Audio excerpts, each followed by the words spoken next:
or 27-year-olds not having sex before they get married. It's not common, particularly with guys. So I'm going to throw a lot of questions at you. And then she walks in with towel wrapped around. You were wired biologically for sex. So if you don't feel like it, then there's something We'll wrong. have conversations at night, and then maybe like Saturday night. Next day I'll go to church and I'll feel so dirty, like, trying to like raise holy hands. For someone like me as a guy deciding not to be sexually active or to defile my bed or have sex before marriage, I was going against the tide. And you need to understand this, that when you're going against this tide, there is always opposition. Hello and welcome to my channel. My name is Tomi Daniels. I film about faith, love, relationships, faith, property, and there's definitely something for you here. So if it's your first time, welcome. Make sure that after this video you shop around, and there's definitely loads of content, and good content, if I do say so myself. You do agree, don't you? I do. Yeah, thank you. So yeah, make sure you check around. Please subscribe, turn on the notification bells as well, so that you receive notifications anytime and every time I post a video.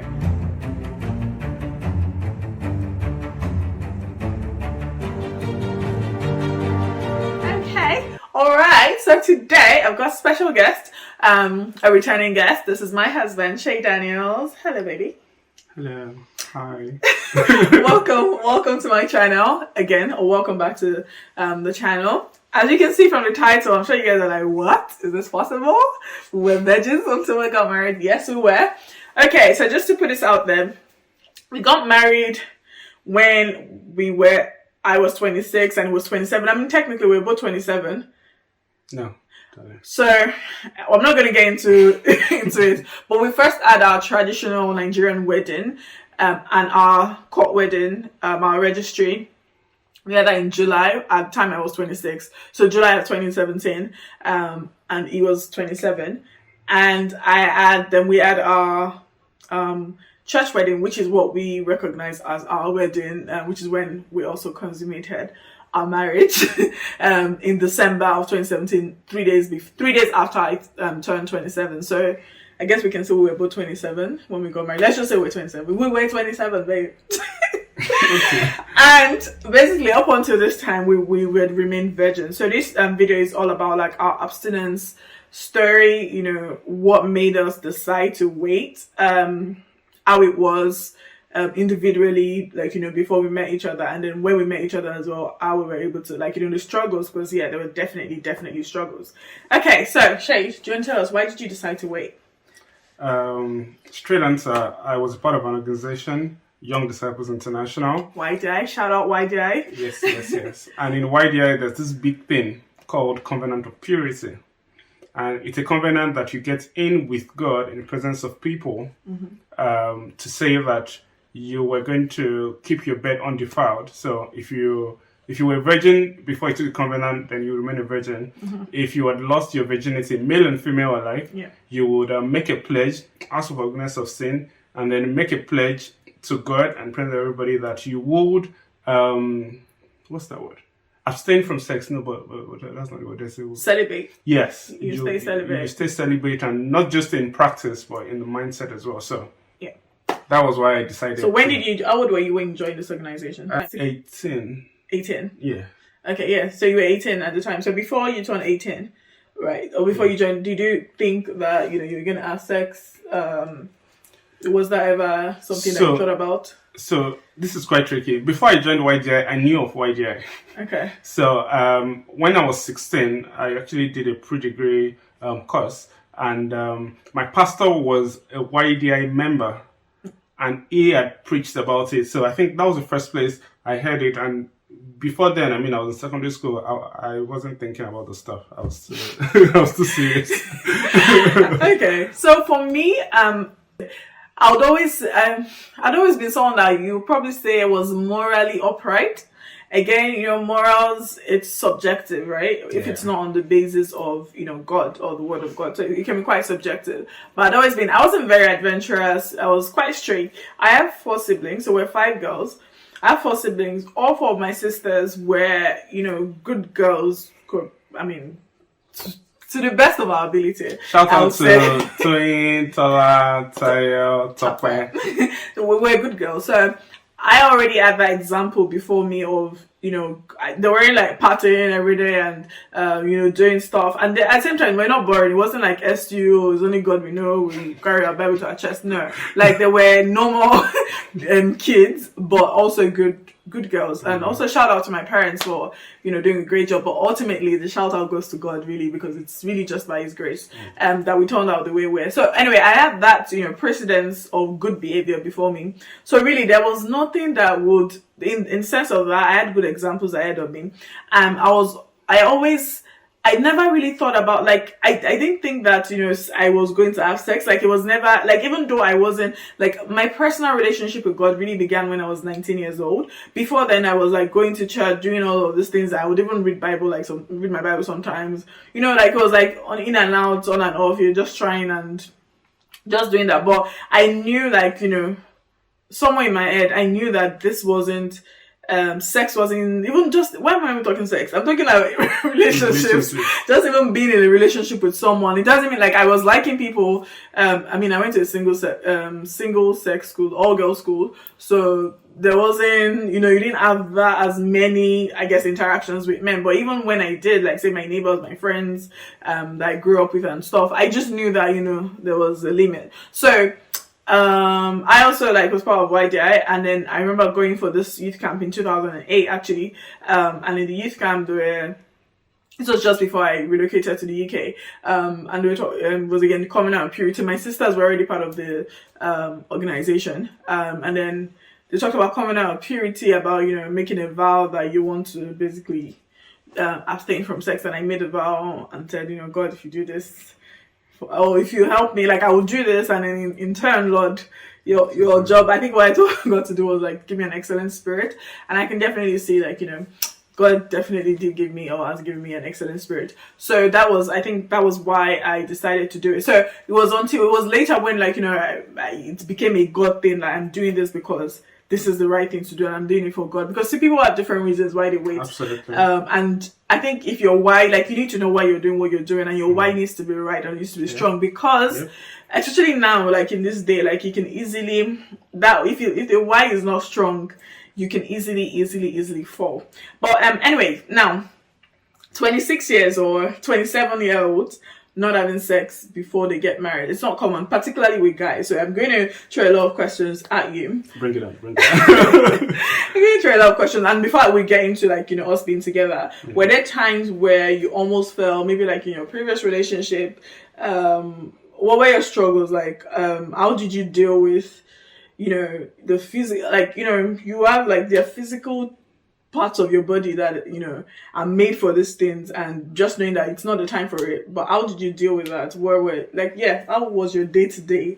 How were you basically able to abstain? So I would say that you've asked a lot of questions. So I'll try to pick it one after the other. I would say that usually for something like virginity, for especially guys, so it's probably something that you talk around more with ladies, but you only hear guys talk about it. And shout out to Gays Baba for coming out. I saw the article on Bella Nigeria. On Bella Nigeria. I think it was even, how old was it? Was it 20 or 30? No, probably 27 or 28. Yeah. So I have a predecessor, so it's not essentially strange as well. But back to the point, for someone like me as a guy deciding not to be sexually active or to defile my bed or have sex before marriage, I was going against the tide. And you need to understand this, that when you're going against this tide, there is always opposition. Think about a plane. If the plane stays still, there will be no opposition of wind. But once it takes off or starts on the runway, gravity, everything comes at it. And that was how it was for me. But it wasn't always like that from the beginning. So at 16, I made a pledge to God. Love you too, baby. I made a pledge to God, and then I gave my life to Christ. So I knew why I was doing it. And the why was because, basically the Bible says, keep this the marriage bed undefiled. Do not awaken love until it's time. So I knew all of these things. So the first few years were fine until I got into uni. And in uni, I was I was the leader of a Christian organization, again, YDI, and then in my... So you're the president in your campus? No, your even university? before I became the president, I became the president in my 4th year. Oh, okay. Say, from the 2nd year, I was a leader, not just in YDI, the Christian organization, I was also a leader in my fellowship at the time. So I was going to the Apostolic Christian Fellowship, tax one. And I was a leader there. Now, what happens with leadership is like, by default, it looks like women are attracted to leadership or to power, as it were. Not. But isn't it the same? Like, are men not attracted to power as well? It's just like I think it's both ways. Yeah, probably, but I think that you like the office, so and I just think generally women have a reverence for the pastoral role or the spiritual covering. And I think it might have been a cultural thing for the unit that I went to. I went to Obafemi Awolowo University. Oh my God! Please, if you're a grateful person on that's watching this, please can you comment? Sorry, before I lose my... So, for me, I had people coming to me. Now, some people were coming to me intentionally or unintentionally, but I can tell you a few stories that I had. You know, there was a day... Okay, there was a day I was in my hostel accommodation. I think we were just 4 of us in the room and everybody was out. And this sister, this lady she was in my fellowship, so she came around. Guys, sorry, before I go on, I don't know if we told you to get a cup of coffee. Yeah, please do. Please do, you need it. And I know you're going to enjoy the story, so I don't want to cut it too much because I know there's so much to learn. So, yeah, carry on. Yeah, I would try to speed No, it up. it's okay, just take your time. And then everybody left the room and it was just the 2 of us. And I never found this person attractive. Obviously, I never, it was nothing, there are people that you see and you think you're attractive. But this person, I never found this person attractive. So I was sitting on my bed and the person was sitting on another bed. And the person, after everybody left, I think I was doing something on my computer and I wasn't feeling too good. So this person comes to sit next to me and then was touching the touchpad on my computer of my laptop that was on my leg. Something like this? Yeah. So I thought she was just genuinely interested in what I was doing. I think I was doing a design or something. And I realized that, no, this wasn't comfortable. I was probably wearing shorts that day as well. So I was like, you know what? Wonderful woman of God, please, I think it's time for you to go. I need to rest. So she's like, I have temperature, I was running temperature and then my temperature was quite high. You. Yeah, so no, she's a nurse. That she should probably stay by to help her, and I said no. And believe you me, that was a very difficult decision to send her out of the room because my body was responding. What does that mean? So that in plain English, you were in a direction. Yes, I know at the time because you remember that the foremost sex organ is the mind. Okay. Before any other thing, mind first over anything else. So my mind was beginning to get attracted to the idea of having sex. Remember, as I said, this is someone that he wasn't attracted to. I wasn't attracted to. This is for people that think that, oh no, I'm okay, I can stand by myself. Let's see who thinks it's stand. Let's see who thinks it's stand. Take it, lest it falls. Lest it falls.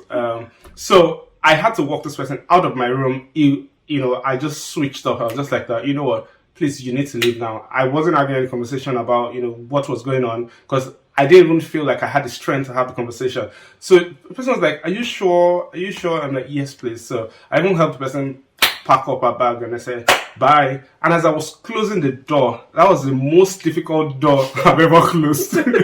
Because everything in me was saying, there's nobody that will see this. Nobody would know. It will be between the 2 of you. And this person is willing. It's not like you're trying to rape the person. And I closed the door. I shut the door and I tried to lay down. I was there for 2 hours. I couldn't sleep. I was just like, my mind was telling me, it was like I was split into 2. One was saying, you just made the biggest blunder of your life. Think about what she would think about you. Guess what? This person told a friend that I had an opportunity, or maybe she made advances to me and I said no, and that she thinks I'm impotent. And this was... I can confirm. That is not okay. Seriously. So this person had those thoughts that went on. So all of the things were playing in my head, and I wasn't just having it. And then since then, I knew to take heed. Scripture says that flee away from every appearance of evil. So I'm not saying every lady I see is evil. No, it's just the appearance of it. So no matter how unattracted I am to anybody, I don't even allow for us to stay in the same place.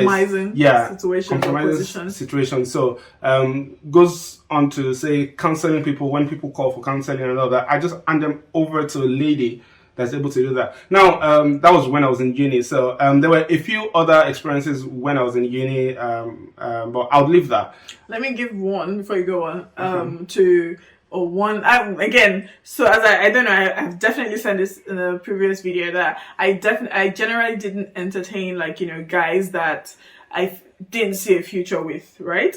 However, there came a time there was this one guy so apart from people that I liked, as I said, if I just didn't think that there was a future, if I didn't think that you were my husband, that's what I mean. So if you didn't look like what I felt like my husband, exactly what I felt my husband looks like, then there was no this thing. But however, there was this one guy that I had this experience with where as soon as I saw him, the very moment that I saw him, I won't give so much details, but the very moment that I saw him, I had no in my spirit. And I was like, what? Like, I'd never had the experience, with the Holy Spirit where I did not ask you a question. What are you, what is the no about? I literally... Let me ask first. Exactly. I was like, there was no question, but I had no. I'd never had the experience. And since then, I've still never had the experience where I didn't say anything. I just said no. But obviously, the Holy Spirit was telling you that I know what's ahead. I have seen it. And this is my response, right? Don't bother going there. But I still went there. We got talking, blah, blah. This was someone that was definitely very physically attracted to, but as I talked to him and what I knew that it was just physical. Now the saving grace with this is that apart from that initial meeting, we were not in the same physical location, but as time went on, I told you I mentioned before that I'm a leader in my church. Even with all of that, we would have conversations that I would feel so dirty. You may say that these conversations are not bad or whatever for some other people, but for me, I could just see the decline. I could just see I was changing. This thing went on for 18 months or... Yeah, it was on for quite a while. It was on and off in there, but I knew without a shadow of doubt that if I was in the same location with this person, I feel like I actually just said that to him. I was like, I don't think I can trust myself around you. And I knew that if I was to be at that time with the way I was and how I was, going on, we'll have conversations at night and then maybe Saturday night. Next day I'll go to church and I'll feel so dirty, trying to raise holy hands or I'm even leading something it wasn't, again, as I said, the conversations are subjective, but I definitely knew that I could see myself, just going down, which went to show me that, that kind of really don't awaken love before it's time. If God said no already, so that was all I needed. And I shouldn't have entertained, we shouldn't have exchanged numbers. It should have just nipped it in the bud there and then, and I would have forgotten about it. Give it 1 week, 2 weeks max, you're over and done with. There was no need to follow each other on social media. There was no need to exchange numbers, just cut it, especially because I already knew that something was happening. So point is that when you open yourself up or when you allow things can happen, even the strongest people, and that's why you will hear stories of people saying that that you'll be thinking, but this person's a pastor. How did that happen? How did they get pregnant? How did they something? It's really just a case of just open the window, just open a window and the devil will just, not even a window, just a small opening somewhere that the devil finds. He would literally take advantage of that and go a mile and go. So just don't awaken love before it's time. Don't do it. Absolutely don't do it. Honestly, I don't know what that would have been, because even the whole thing of marriage, in fact, it's not just the physical aspect. It's also in the mind. So if we're really looking at it on a mind point of view, we'll probably say maybe I wasn't a virgin. maybe I wasn't really a virgin, but thankfully we just were not in the same situation. And I just knew that it was very risky. And even when we will come to when we actually now got together and how again, even in just the few times or weeks that we are together physically, we were able to, like, the struggles that we faced with that as well. Yeah. But yeah, you wanted to say something else? Yeah, I remember the scripture during my devotion this morning. I think it was maybe Mark 5 or thereabout, where I can't remember exactly how it was phrased, that it's not what goes into a man that defiles the man, it's what comes out of the man that defiles the man. And what comes out of the man is what you're meditating on. So communication, evil communication corrupts good manners. And just before I move on to the next story, there's this story that I must say. There's this lady that I met. She was like a pen pal when I just finished, I think it was my first year or second year in uni. And I'd never met the girl, and there was no hopes of meeting the girl. And I think that the kind of conversations we had were the same kind of conversations you had with this person that you're talking about, such that, we had aroused love before. That word happened to love, and we cut off communication. Guess what? 2 years later, the person comes to my uni to come to do something in my uni, and that same day, in hours of meeting, it was as if we started, the flame was there. And genuinely, this wasn't me. This was all God. I was this close to kissing or making out with this person. And there was a rain. You know the story when you talk about it. Well, now you know. Then there was a rain. My brother and my sister, there was a rain. And that rain, it rained heavily. So this was us walking to the point of temptation. So let me explain it. The rain could even make it more romantic. Well, not this type of rain. So we were in a crowded place, which is always good, and then within like an hour or two of conversation, and we weren't even saying anything romantic or anything. It was just probably where we left off. And then we decided to take a walk to a less quiet area. So we were in Anglo Mose. A more quiet place. If you went to OAU, Anglo Mose Junction, that was where we were. So we're going to walk towards Motion Ground, where there were not a lot of people. And just so you know, the proportion of people that went to AU in this world is a very minute. A lot. Please, let's show her. Let's show her, please. Let's show her. Leave a comment if you went to AU. And if you did not go to AU, just say, yes, I'm privileged. I didn't go to AU. Don't mind us, guys. We're always listening to those unis. So, as we walked about maybe like 2 minutes towards where we're going to, we're this close to where we're going, and the rain started. I've never seen that type of God of the rain. It was as if the rain was eating me, as if needles were entering my skin. God of it rain. Was that, and at that point, whatever was rising started falling. And then I didn't even realize what happened, and then I just told the lady that, we'll see later. So I saw her back to where she was. I went to my room, and throughout the night I had a dream, and then I realized that it was actually God that saved me. She had an agenda, Interesting. Yes. This goes to show that yes, you can plan, you can make all of these things, but at the end of the day, you really need to know that it's not by your power, it's not by your strength, but it is by God, and which is why we need to make sure that we're constantly like in tune with God and working with God. And when He's telling you no, you're fleeing. When He's saying don't go there, when He's saying don't make that call, stop that communication, cut off that, leave that relationship, leave that friendship.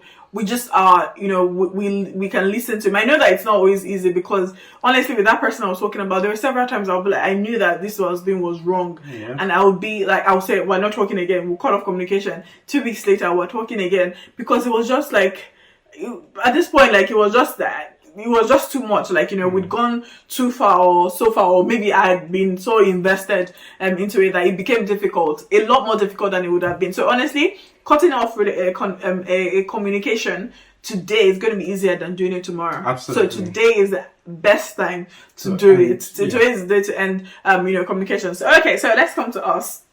Right, I'm going to have to call this video teacher. There's a particular story that I need to say. Okay. You have many stories. Yes. I mean, I'm a fine man, God has blessed me. I agree. So this particular one happened when I was I'd finished uni, and then I was working, and I was the brand manager for a region for an IT processing firm, and I was in charge of a particular region, few countries actually. So there were certain clients that were iNet clients that I could deal with, whilst the other people deal with the the the regular day-to-day clients. So this particular client asked for somebody from the regional office and said, they had an issue with their system. So I got the call and then I reluctantly had to go. Well, actually, we sent somebody else and the person couldn't make it, so I had to go because the client was causing quite a bit of fuss. And I got the address of where I was going, and I realized that this person. No, you don't know this person. I realized that I actually don't know the person. It was just a client. I realized that it was a residential environment, a residential area. So I thought probably the person had an office close to their house or something. So I drove all the way to the front of this person's house. Now, this meant that the person knew I was coming. This meant that the person knew I was coming for an official duty. So I think I sitted there and said, you know what, can we meet at your place of work? I'd rather meet at your place of work than at your house because it wasn't just right. So the person says, please, you know what, person was traveling and the next opportunity would have been at the airport or something. So I got into the house. And lo and behold, this beautiful light-skinned lady was in towels. And I didn't know until I got into the house. So there was like a porch and then I could hear her and they said, please come on in. And then I came in and I sat and then she walks in with towel wrapped around her waist. And I'm like, no. Her waist? Sorry, loins. Yeah, her chest. And that was all she was wearing. And I'm just like, this can't be happening. So I got up immediately and I was like, sorry, I can't attend to you. I'll get somebody to come do this, or we should do this in the office or something. And she says, no. I'm so sorry. You know what? Is school runs and all of that. Bottom line, I couldn't concentrate in this conversation because I just think she had the wrong motives. She may not have, to be honest. She may not have, but I think that you were right in knowing that, look, this was not a conducive environment. I will tell you why I knew she had the wrong motive. Because that towel almost fell down and she obviously wasn't wearing anything. And interesting. Thank God that despite all that she said, I wasn't going to attend to her. So I just got up and I walked towards the door. Such that I glanced back, I heard a noise and then I looked back and she probably kicked something and the towel was falling. And I just left the house. So she called and then I said she was really sorry, blah, blah, blah, blah, blah. Point is, I don't know what could have happened. For somebody, it looked like a seduction call. And guess what? When I go back to the office and I send an email, try to say that I couldn't attend to it, that we should reschedule. She then responds and says, oh, you know what? It's all fine now. So I'm wondering, what was that all about? Because again, that was another Joseph story where, things could have gone in a different way. But yeah, like I said, the temptations are usually much when you're going. When you're deciding that I'm doing this for God, like sometimes it could just be the case of it's just the opportunity was not there, so you've never even really made up your mind. But when you do, and you start to engage and you become of age and you're engaging in conversations with people, like all of these things begin to, and also because we're physical beings, right? As well, like so you have all of these emotions in you have, and it's not like. So you need to make sure these things are working. No. Like, there's something that Pastor Joe says. That's the founder of YDI. He says that you were wired biologically for sex. So if you don't feel like it, then there's something wrong. Yeah. So as human beings, the moment you get to your adolescence or puberty, puberty, you have that feeling. You have those feelings. You have those urges. Is how you deal with them that matters. Exactly. And for especially if you're a young lady or a young guy, with prospects, just like me, I met somebody once who said, even if we couldn't date, that we could just have sex and then. But I mean, it's not weird. Like in this age, like there is a lot of that out there, and I think ladies are always thinking, "Oh, where am I going to like find a guy? I know this." And to be honest, I think I want to make a point, like make it or note something that yes, like we were virgins, but it's not like we went out like saying one of our list must be a virgin. Well, for me personally, it wasn't. You wanted a virgin, okay? For me, I just felt that it would be unfair that I've kept myself this long to marry someone. Well, for me, it wasn't, and the point why I'm saying this is because I'm trying to make it clear that it's not about being a virgin. You may have made mistakes in the past. You may have done things already. Like, you can't go back to, undo or redo that. But what you can do, what you have control over, is what you do from now henceforth. Absolutely. Which is where celibacy comes in, and God is able to make everything new. All things are passed away. It says, if any man be in Christ is a new creature, all things have passed away. Behold, all things have become new. So yes, don't think of yourself as second class because maybe you've had sex in the past, or maybe you've had a child, or maybe whatever it is that has gone on in the past. The past is the past, right? Yes, you may still be dealing with the consequences. I.e., if you've had a child, you have to take care of the child. You're not going to abort, or you're not going to throw the child away. It is what it is, and you need to be responsible as a man, as a woman, and take care of that child, or face the consequences of whatever it is that you've done. But from now henceforth, like, you can, take control of what happens from now. So the goal here, but I mean, ultimately, that's what God desires, is that, there is a time and place for sex. So if you're hearing this and you haven't, engaged in premarital sex, or then that is a good place. It's a great place to be. Don't let the pressures of this world, particularly guys, and even ladies, thinking that it's not possible. There's no guy out there that would not ask for sex. There are, and it's just being in the right circles as well, and don't settle for less. Okay, definitely we're gonna have to split this video into two. Just before we get into, like, how it was for us and the struggles, and trust me, there were definitely struggles. So do you want to tell us about your previous relationship? Because I've never been in a relationship. I did a video about never having a boyfriend till I was 26, right? And this, being my one and only boyfriend, to the glory of God. Hallelujah. Some of us reached the center. But yeah, tell us, so your previous relationship. Yeah, so I was in just one relationship, for the records, and I got into a relationship with the intention to get married. Now that we know that, we are in this for the long haul, she doesn't think there's anything wrong with kissing. Lo and behold, we kissed. But you did? Yes, we did. What? And the issue with kissing is... Was it kissing or making out? Both. The issue is that it never stops there. It always starts there. Well. But